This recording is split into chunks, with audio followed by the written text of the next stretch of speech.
Alright, another draft physics video production. Just noticed this microphone is again in the wrong position. Yeah.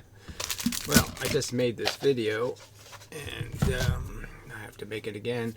So, I mean, it's good to know the microphone was a bit off, mostly. So, yeah, I guess this version will be a little better. But anyway, it's just annoying. Oh, an hour. That was a good video too. I was on, and now I feel quite off. But anyway, so I figured on responding just to the two slit diffraction thing, Professor Lewin. I'm not going to play the video probably because it's the same old bullshit. But I'll just explain all the stuff they're not explaining and attempt to illustrate the problems with their theory and understanding what a photon is, now that I have a much improved understanding. But yes, nothing else really to talk about. The Bill Gates is off on his whatever. He knows humans are going to go extinct, and he knows it because dinosaurs went extinct, and somehow, I mean, even the statement extinction is a deterministic phenomenon. Everything's deterministic. You know, whether we survive or don't survive, the human race, frankly, I think it's just kind of silly to say we're not different enough from Tyrannosauruses not to fall into the same traps they fall into. And the whole idea of being able to kill all the people on Earth, you know, when you know how desperate some of them will be to survive, you know, they'll go underground, they'll do anything. So it's just a stupid argument. But anyway, this, you know, physics is dopey enough. You know, there's every reason to be pessimistic about the future, but you know, extinction is just being way too hopeful. It just won't end that gracefully. Anyway, it'll be, well, whatever. It won't be any kind of accidental extinction anyway. Accident by any rational definition. Anyway, to the Professor Lewin kind of rubbish, the whole slit thing, the whole wave interference thing, and I've did a previous video explaining a lot of this, but I'm going to go over it again and such. Just because it's important to point out all the stuff they don't point out about what a photon is and this whole circumstance. So, as I've pointed out, you know, people have this perception that photon is this tiny thing, and that's partly because there's no rational vocabulary to use. You know, this kind of idea, you know, whether you put a wave on it or not. I guess your waves would be, I don't know how your waves would be, frankly, something like this, but anyway. However you want to look at it, there's this thing called a wavelength. I guess this would be, I'd have to put your waves in like this or something. Well, somehow your photon would end up in the wrong place, right? Because your waves would be like this or something. It's only on the high points that one of your little, I mean, where the energy is only on the lumps. But anyway, that this thing is a, you know, so this they call a photon, this little bit. Now I've fallen into the same trap, and then you call this whole thing as a frequency, a sequence of events, a photon. You know, in the human eye, it's between 6 or 9 of these humps have to be received for you to say photon. So the ray length is critically important to defining the existence of this thing, and yet this is what they'll talk about when they want to talk about the energy of the photon. They'll just talk about this stuff at a frequency and call that a photon, the little bits. So the thing to understand is that this thing is huge, thousands of atoms in width, this wave, for visible light, and for radio waves it's preposterously huge.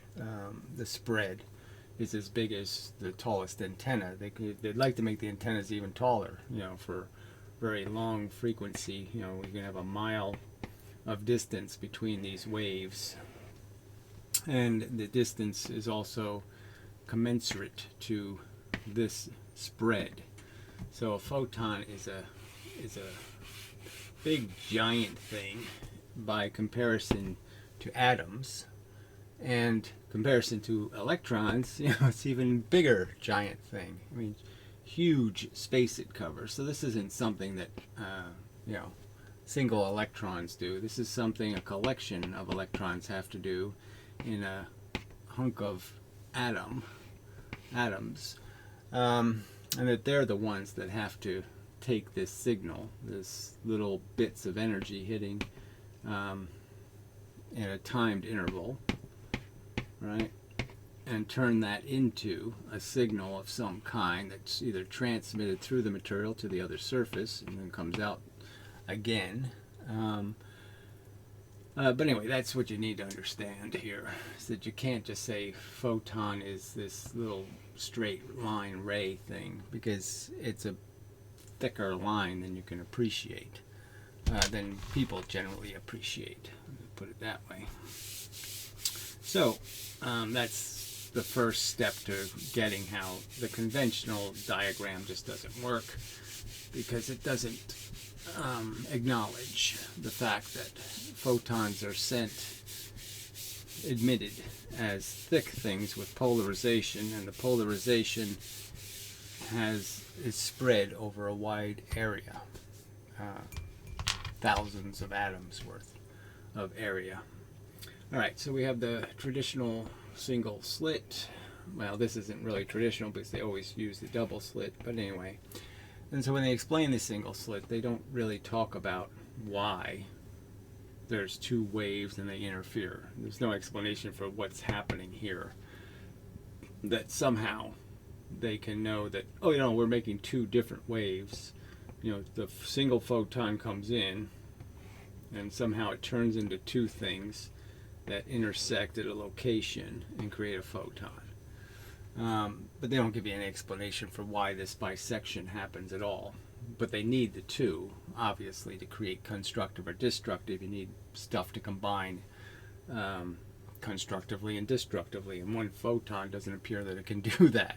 So they have some made-up notion that the photon somehow splits into two photons to accomplish this task, to some kind of things, wave packet thingies. But what you really need to understand is when the photon's coming in, it's spread over an area. Okay, so this slit width is almost the same as the polarization of the light. So the light this is a 2-scale drawing. The photon's going to be little bits, little tiny clumps of momentum, and they're going to have a frequency. So the important thing to understand is the little clumps are in this space, okay, along these lines. So this is the frequency, say 500 nanometers of the light, and that just means that the clump of energy is somewhere in this width of space, and the frequency, the alignment is correct in the sense that they're all separated by the same distance in the direction they're moving, but they're spread, okay, in parallel trajectories. Okay, these lines would all be parallel, but they're in there in some mixed form. They're not in there, they're spread. So it's like firing a gun and you're moving the gun up and down. You're not going to your bullets aren't going to be all in perfect alignment. They're all heading the same way and they're all parallel, but they're not in perfect alignment. And so all these photons are coming through, so I could just do that, I guess, with just more lines like this overlapping, but there's a whole bunch of them that were sent, and they're all coming to this slit, millions of them in this same area, but all with a different pattern, different phase, quite a little bit different locations. So you could sort of understand that when this photon goes through this slit, unless it goes right through the middle, right, it can do that and stays intact. So if it goes right through the middle, it stays intact. It's a good photon. It hits the surface and lights it up. So you would expect that to be bright, because this photon didn't get disturbed in any way. It just goes straight through. It's fine. But these ones that don't hit, that the space they occupy, part of the space is going to be blocked by the impediment. That means these photons here these little elements of the photon won't make it through. And all that's going to get through is this, and maybe a guy over here. And so, the 10 elements of the photon, only a few of them will get through. And the same is going to happen on this other side. You can sort of understand that some of the photons will be hitting here, and that means only this element and this element will get through. But the point is they are in phase when they got there. And this alignment is the only part that matters in terms of the surface saying there's a photon. So all you're looking for is getting this frequency. So elemental to this function, okay, is the idea that they don't explain. And I can give you an explanation, but they don't explain why there's this diffraction. That is, stuff goes in straight and it comes out at all these different angles. And they kind of are arguing, and I guess I would have in the past, that these angles are specific angles, that somehow this is telling the light to go to just certain locations. So it's only going to show up over here and over here and over here, and that somehow this diffraction, the fact that it's moving, spreading, is somehow dictating that it only spreads to certain locations. Well, I'd argue that that's not true. It's not that specific to specific locations. But anyway, I'll get to that. So the reason why does it do this bending? They don't have any explanation of all. Why does the light spread? It would go straight if I just didn't have slits, and if I put slits in, then all of a sudden the light does this thing.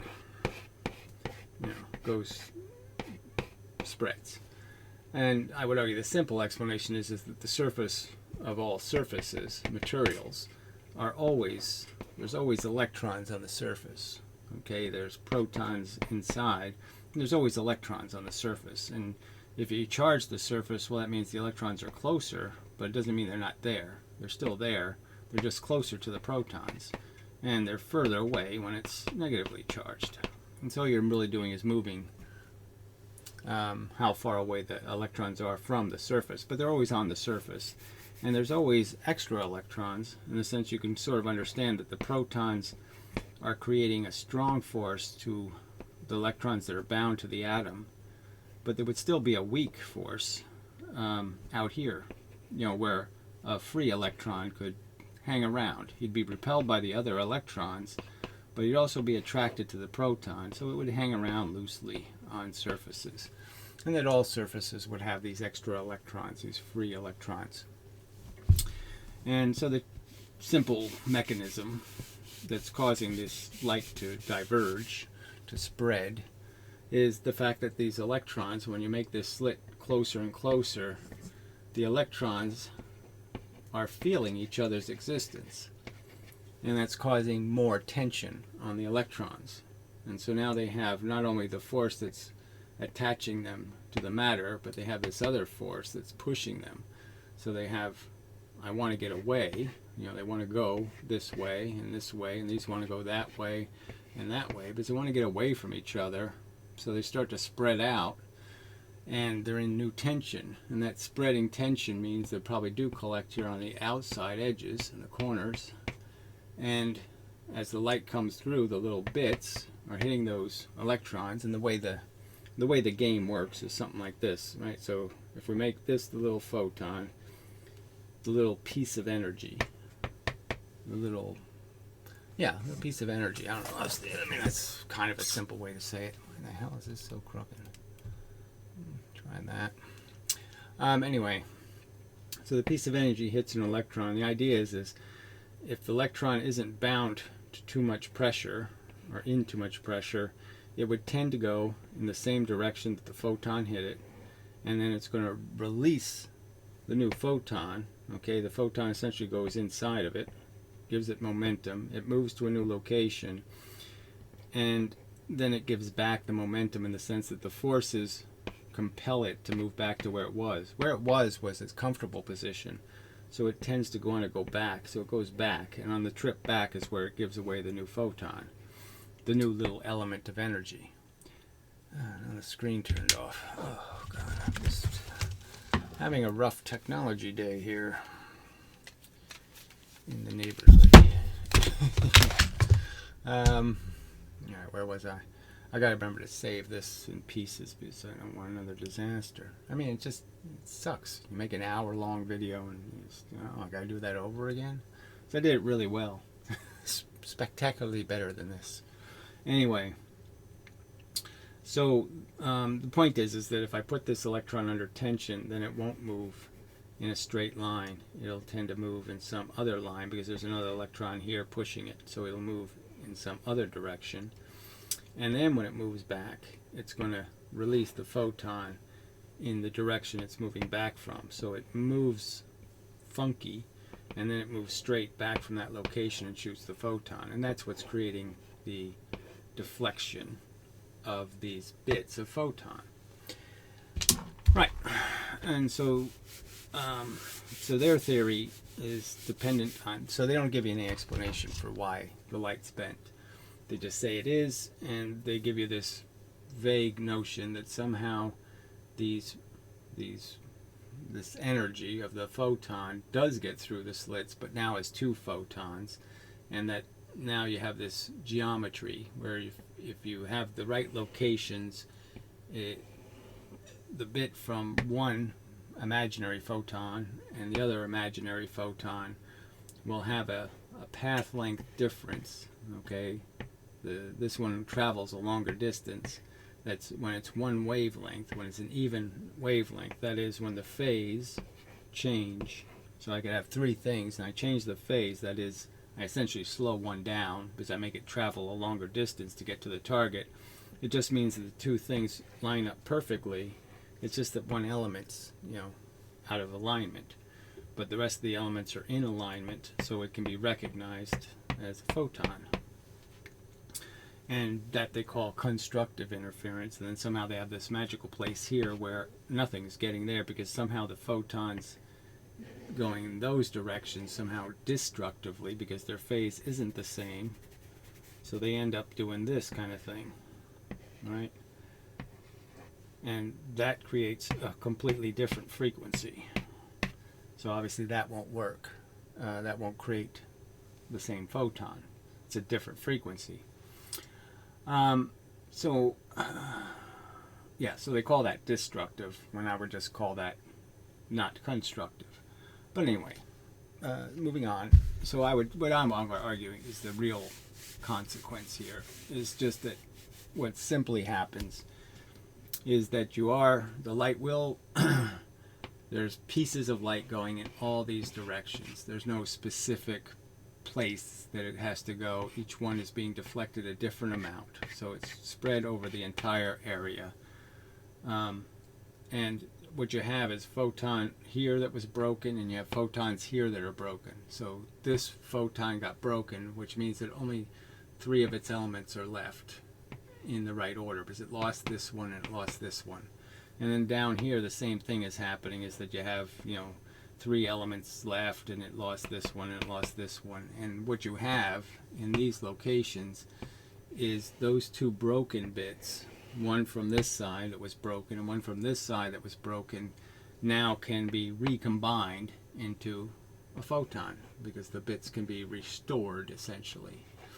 And there's a whole bunch of these flying through space, these pieces. So you have to understand that I could keep going forever and ever here. Well, not forever and ever. And I could put a bunch of pieces in here. And all that's really going to matter is that there has to be at least one in any one of these rows. And that would be one photon. But they all don't count. So I'm just saying that. So you could add up the columns and you say, okay, 5 are here, and 4 are here, and 3 are here, and 1 is here, and 6 are here. Well, that's still going to be received by the surface that collects the photons as only one photon. Now, if this was a 2 here, well, then you'd have 2 photons. So it's just the minimum. So there'll be lots of extra energy that's not going to be a photon. And it really just depends on how many bits hit this 2,000 atoms worth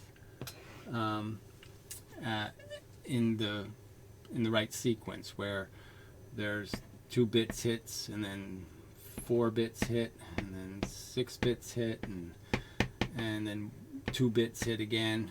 So as long as there's at least the 2, then there'll be 2 photons registered in that location. So anyway, so when they're full wavelengths, out of phase, you can put them back together fairly easy because they're in the right phase. But if they're out of phase, if they're doing this, okay, even though you have the bits, you have them in the wrong place. So this won't work. This won't create a viewable or receivable photon. It's the wrong frequency. And especially when they're like right next to each other or something, you can understand how that's not going to work, right? I mean, you can't see that as this because there's a little line here and a little line here and there's no line here. So that's a completely broken frequency, and it won't essentially vibrate the atom right. So what it has nothing to do with any interactions. This photon doesn't interact with this photon. No pieces of photon interact with each other. They don't wave, interfere. They don't do anything in this space. They're either put back together, so they're broken here. There's lots of broken pieces of photon. All right, the little pieces are deflected because the electrons are under pressure. And the more pressure you put them on, the more extreme the angle changes. And so you're just sending a bunch of broken bits to the surface, and the only place they have some hope of putting them back together again is where the phase is the same. So where you've put them back on phase. Yes, they're in phase, but they can be out of order. Okay, so you can understand that they can come a little later or a little sooner because these are just little circles here, right? All right, so you can have a different starting point and finishing point, but their frequency is correct. So when you add up the frequency, it lines up. And the dark locations are where the phase won't be in phase, so you've lost the frequency, and so you can't put them together there, but you can put them together where there's a wavelength of change in the phase. That'll work. Then you have hope. You won't put every piece back together again, but you have hope of putting some back together again, and that's why you have a bright spot, and that's why you have dark spots. So that's what's really happening. There's no interference. There's either constructive reconstruction. There's either reconstruction of a photon or no reconstruction. Reconstruction, no reconstruction. And that's all that's really happening. All right, so let's go to the next bit. That might help in understanding this whole size thing and what's happening when you say there is a photon. And even when, well, let's go to the single photon experiment, the idea of one anyway. Get some better. Yeah, I gotta get some better. Yeah, that could be better. Anyway, so what am I doing? Where was I? Surfaces, yeah. So to create all this polarization, obviously a surface has to be creating some kind of collection of atoms, 2,000 of them, let's say, has to be admitting the photon, right? And so it's, you know, the truth is that most of the materials that are electric or transmit light or do any of that stuff, that means they're made out of crystals. That means their structure is made out of little planes of material, okay, that are connected to each other. And this goes back to that, you know, I brought up the transducer in the other video, the ultrasonic transducer, and the fact that you vibrate it, and it creates electricity when you vibrate it. And vibrations can be just understood as, you know, you have something, you can bend it, you can force it to move in these directions, and then you can force it to move in these directions, you know, where this side goes in, this side goes out. You can have all kinds of different patterns of vibration within the crystal. And that's essentially what this mechanism of making photons and receiving photons is doing, is that you can sort of understand that there's a whole bunch of these little pieces of force coming at a surface, and the surface is just going to react because it has a certain tension to some of the influences in terms of adding constructively to its vibration. That means the little bits have to hit, as I've sort of pointed out, when it's moving away. So a bunch of these little bits come in and they push electrons in a direction. Okay, they give the electrons momentum. And before the electron can go back again, more electrons are moved by the next wave, so to speak. And so this is moving. When the electrons move out, it means the protons start to move probably to meet them. So the whole atom is now shaping to the new position of these electrons. And the motion of the electrons and the protons is what is waving, okay, what is being vibrated. And you can sort of understand that, yes, if this timing is wrong, that is, if the next hit comes while the electrons are moving back, that would be a problem. And if they wait too long, it would also be a problem. So you always have to add the energy when the pendulum, so to speak, is swinging in the right direction. And that's the frequency dependence. So the next wave of bits has to come in and hit while the pendulum's swinging the right way to add more energy. And when it adds enough, then it pushes on the next row of atoms and the next row of atoms, and so on and so forth. And then you get to the other exterior surface, okay? And when you finally get to the exterior, this is for a transmission of the light. When you get to the exterior surface, the same thing's going to happen, except now you don't have other atoms that you're connected to, not the same kind of atoms. You have an atmosphere or something else, and what's going to happen is all the electrons are going to go out, okay, the same way that these electrons moved. And then when they go back to their normal position, that's when they're going to release these little bits of energy. And they're going to release it off this crystal that transmitted, it was transmitted through or connecting to. So the point is, and so one might be here, and one might be here, and one might be here, and one might, but they'll come out at the same frequency that the crystal is vibrating at.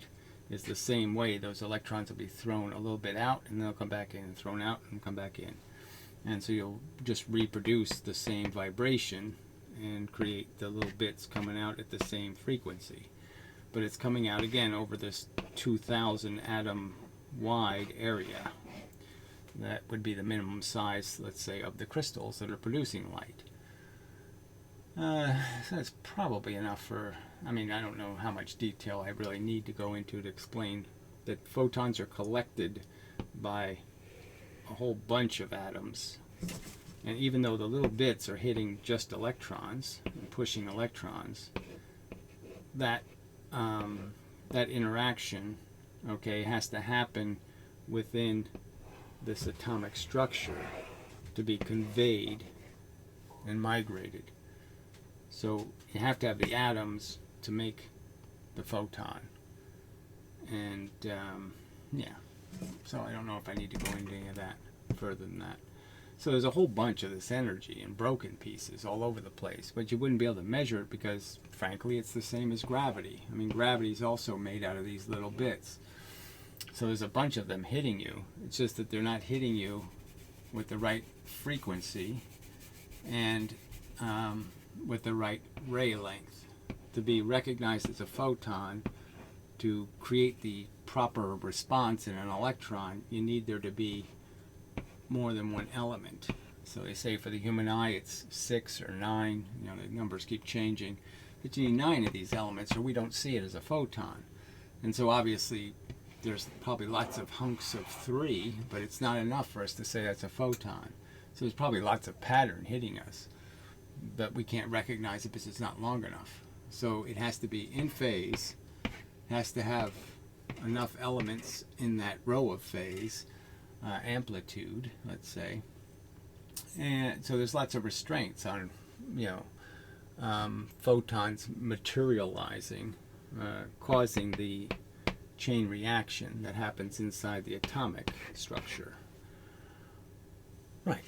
So different materials will be have a different vibrating frequency. That explains why there's a whole spectrum that defines different compounds and how they're affected. and such. So let's see, what else do I need to say? Well, I'll see if anything occurs. I'll play a little bit of this. I don't know. There's probably no point. It's stuff we've been over before. I mean, it's rather simple. Distance between, there's very few variables.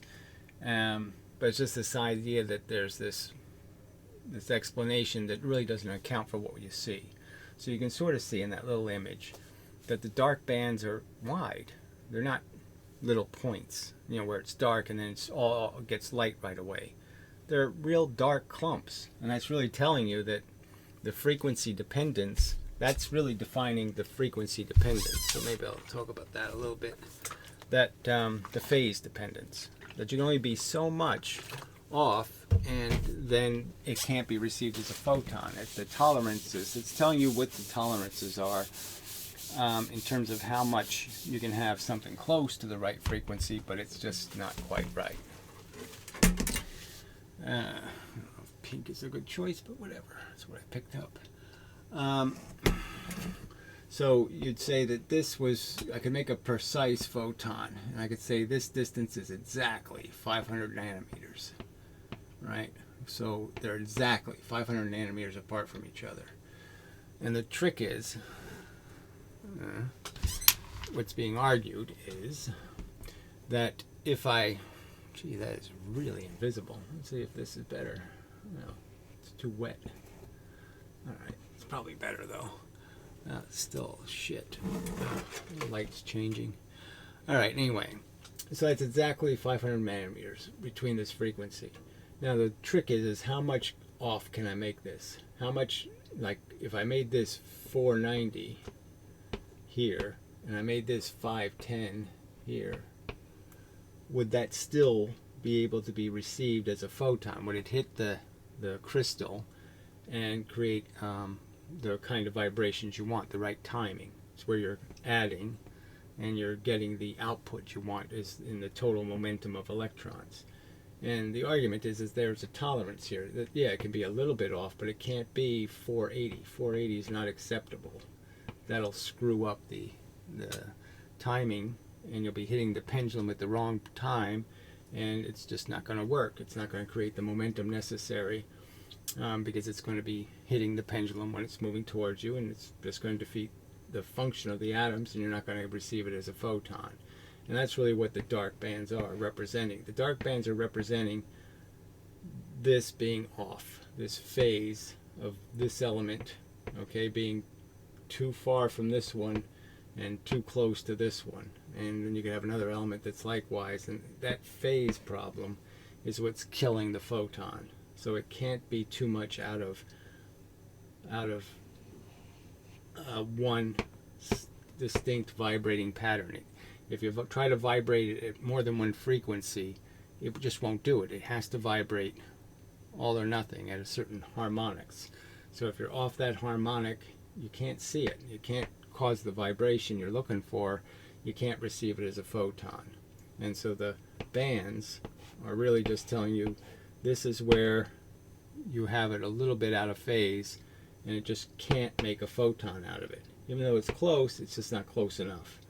And where the light is just showing you that, yes, in this location and this location, this number is close, really close. And here it's just too far out of phase.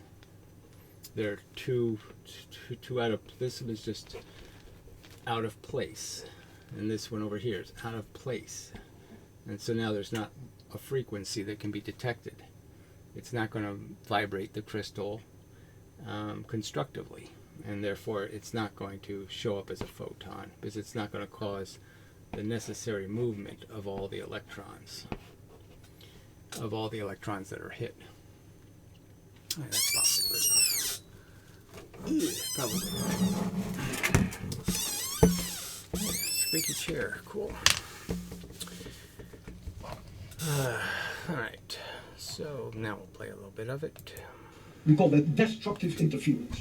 And then you see a little bit more light, and again another destructive interference, and another destructive interference. So clearly there's no destructive interference. Nothing's interfering. You either put photons back together that were broken by the slit, or you don't. And that's it. And the diffraction is being caused by something entirely different. Has nothing to do with it, really, the spreading. You're either putting photons together or you're not. That's it. And the spreading just provides you with the opportunity. Like if you broke two photons coming in this way, the slits are here, and you break two photons here, so only these 2 fingers worth of the photons go through. Well, if they weren't getting bent, these two have no hope of ever being put together as a photon because they're too far apart. So if they just went straight through parallel, you're not going to put these two together. So the diffraction, the fact that the electrons are making the photons move in new angles, is sort of essential to you being able to get these pieces to meet up with these pieces. So you can put them back together. So the diffraction is essential to you being able to put broken pieces together, but it's not the same function. It's not, there are 2 different functions. How the photons are built and why they're diffracting is 2 different mechanisms. All right. You know, I've probably done enough to point out, you know, I mean, I could just point out how that center, you know, they don't even point out the obvious. It's just the light going through the middle is not going to be bent, you know, as much. And if it was to be bent, you could understand that the middle, the forces would be equal. The amount of pressure in the middle would be equal from whatever change you've made to the pressure. And it's when you're getting closer to one side or closer to the other side that those electrons are the ones in the weird pressure. And they're the ones that are going to move in the weird direction. And obviously you can see by looking at it that the center thing is almost like there was 2 regular bars that are just overlapping. And that's what's making your bigger centers, just that you're taking 3 of these, so to speak, and overlapping them. All right. Yeah, that's enough of that. Let's jump ahead. So the rest of it's just this simple math they do. The question now is, what on the wall, in terms of millimeters, is the distance on the wall? Right, so they really never say, they say, what's the intensity of this, or what's the intensity of that, but they never do the part that's like halfway in between the dark band and the light band, you know, those tricky ones, because they'll never match up. Because the truth is you can see it in the picture. The dark band is big. It's not little. It's not indistinct. And it's clearly defining a dark zone where it's just way too off phase. And it gets lighter and lighter a little bit coming out of the dark because it starts to get more and more possible. And then the white band gets solid.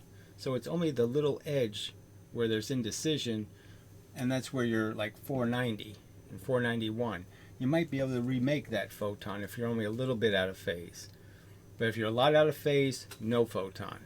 And if you're on phase, then you have the same probability of making a photon whether you're right here, whether you can't be on phase, a little bit on phase. So that whole area becomes one bright because there's no peak to it in any way. It's a big square. It's a square wave, not a, you know, a peaked wave. There are certainly plateaus, because once you're on phase, then the number of reconstructed photons isn't going to be affected. You can't have more of them in the middle and then less and less and less. It'll be the same once they're on phase. Once they're close, once they're in the tolerance of acceptable, they're acceptable. So once it hits 490 and once it hits whatever, 520 or 510, anything in that range is okay. And then that's the line. And then it gets dark. Fast. All right. Jump ahead. Excuse me. This distance, which is the difference in... So it's just pointing out the distance, the travel distance decides the, you know, whether you're a wavelength off or how much you're off. So it's just telling you how you have a bunch of bullets. You're firing one group of bullets from further behind than the other guy. You're both firing bullets, and you're firing at the same time, so you'll be on phase. You know, your bullets and his bullets will catch up to each other and be the right distance apart. And so that distance just is the distance at the speed of light, of a wavelength of the light. So whatever the frequency of the light is, that just dictates how long that line's going to be. It'll tell you the wavelength. And if you're, so you're just moving the right distance so your bullets line up. And so you can put those photons back together. away. So if I go to a particular point on the wall, it's totally reasonable that you consider these lines to be. Yeah, so he's talking about the subtleties here. There obviously can't be parallel lines because they have to converge on some point. But the truth is that photons are collected over a large area, okay, and that's just the truth. And you can put a center on that area and say that's where the photon hit.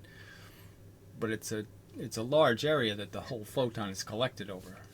22,000 atoms, maybe more, 4,000 atoms in width is the whole area that's collecting the energy and saying, I'm going to vibrate based on how you're hitting me. So the thing we're hitting is 2,000 atoms big. That's, and once you go past that, you're not going to get it because that's a different crystal. So the crystal you're vibrating, the one crystal that's going to do this, the group of atoms that are tied to each other are going to move in sequence, and that sequence is going to be decided by that crystal. There's no other way to say it, I don't think. By that collection area, so there's not just the surface isn't one continuous reflexive surface. It's a surface made of a bunch of little collectors. Anyway, I think that's either understand or you don't, I guess. So there really isn't anything interesting here. So this is the same old jargon. So here's the deflection angle, and all you do is double, triple, multiply that angle. Because the angle is clearly pointing out where there's going to be a place where you're on phase, off phase, on phase, off phase. And that's all that's being decided. So you either constructively put a photon back together, or you don't. That's, well, there's no destructive. There's either put it back together, fix it, or don't fix it. Fix it, don't fix it. Or have some chance of fixing it. And being out of phase gives you no chance. If the bits are out of phase, you can't put them back together.